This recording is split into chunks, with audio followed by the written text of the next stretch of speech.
In 1981, a paralegal named Sophia Stewart finished a 120-page manuscript called The Third Eye. She believed her story was a masterpiece, and years later, she claimed it was stolen to create two of the biggest science fiction franchises in cinema history. Stewart accused Hollywood heavyweights of taking her work and turning it into The Matrix and The Terminator. By 2003, she took Warner Brothers, Fox, James Cameron, and the Wachowskis to federal court, demanding a staggering $1 billion in damages. And if you believe the story circulating online for the last 2 decades, she actually won. The internet legend goes even further. It claims that after her historic victory, the massive corporate conglomerates controlling the news media buried the story to protect their bottom line. But that never happened. The judge threw the entire case out. Stewart did not receive a single penny from the studios. A $1 billion lawsuit collapsed completely in federal court. Yet, somehow, the narrative of her massive legal victory survives today as one of the internet's most resilient myths. To understand why people believe it, we must look at what actually happened in that courtroom. This flowchart shows the 2 strict requirements to win a copyright infringement case. First, you have to prove access, meaning the defendants actually had a way to see your original work. Second, you have to prove striking similarity, meaning the 2 works share highly specific, original details. To prove access, Stewart claimed that in the summer of 1986, she saw a national magazine ad placed by the Wachowskis looking for science fiction manuscripts. She mailed them her book, along with concept art and character profiles, and never heard back. In 1986, Lana and Lily Wachowski were 18 and 21 years old. They were college students, entirely outside the film industry, and certainly not taking out ads in national magazines to source multi-million-dollar movie ideas.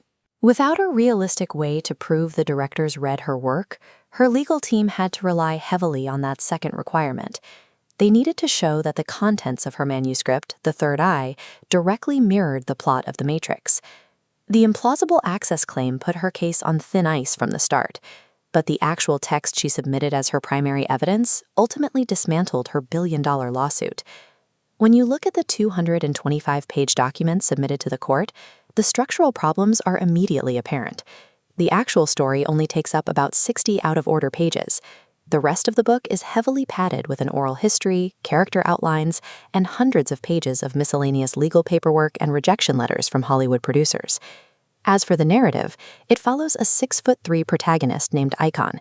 He leads a galactic rebellion against a shadowy group of bankers called the Rothfellers. The climax involves Icon experiencing a spiritual awakening on an alien planet called Cove 3. This grants him psychic powers, which he uses to lead an epic space battle across the universe to free the people of Earth. Both stories feature a vague religious metaphor, where a chosen one saves humanity. Beyond that, The Third Eye shares absolutely zero narrative beats, aesthetic choices, or mechanical similarities with the cyberpunk world of The Matrix. In June 2005, Judge Margaret Morrow read a 53-page ruling that dismissed the case entirely. She noted that Stewart failed to demonstrate any striking similarity between her work and the accused director's films. Following the dismissal, Stewart filed a malpractice lawsuit against one of her own attorneys, Jonathan Lubell. The court sided with her, stating he missed deadlines and mishandled her copyright case, awarding her about $300,000 in legal fees. She began referencing this default judgment in interviews and online posts without clarifying who she actually beat in court.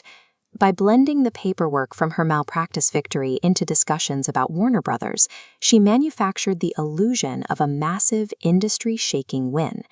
The rumor took off when a student reporter for the Salt Lake City Community College newspaper published an article claiming Stewart had won her $1 billion suit.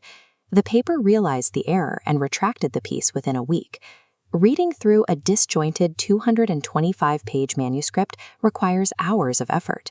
Most people simply aren't going to take the time to cross-reference her legal claims with the actual text of The Third Eye. Instead, supporters continually circulate old screenshots of that retracted article on message boards and social media, presenting it as hard evidence of a beloved cover-up. The myth thrives because it relies on an information vacuum.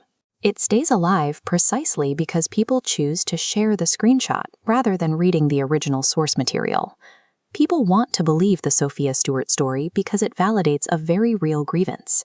Independent creators, particularly marginalized artists, frequently have their work exploited by massive, unfeeling corporations. We can see a genuine example of this dynamic with Lonnie Johnson. He is a literal rocket scientist and aerospace engineer who invented the Super Soaker. When the toy company Hasbro failed to pay him the profit-sharing royalties outlined in his contract, Johnson took the corporation to federal court. He brought concrete evidence to the trial. In 2013, the court ruled in his favor, awarding him a $73 million settlement. Sophia Stewart's lawsuit failed because facts and evidence still matter in a court of law. Her manuscript simply didn't match the film's. Clinging to a fabricated underdog myth distracts us from celebrating the real creators who actually fought the system, proved their case, and won.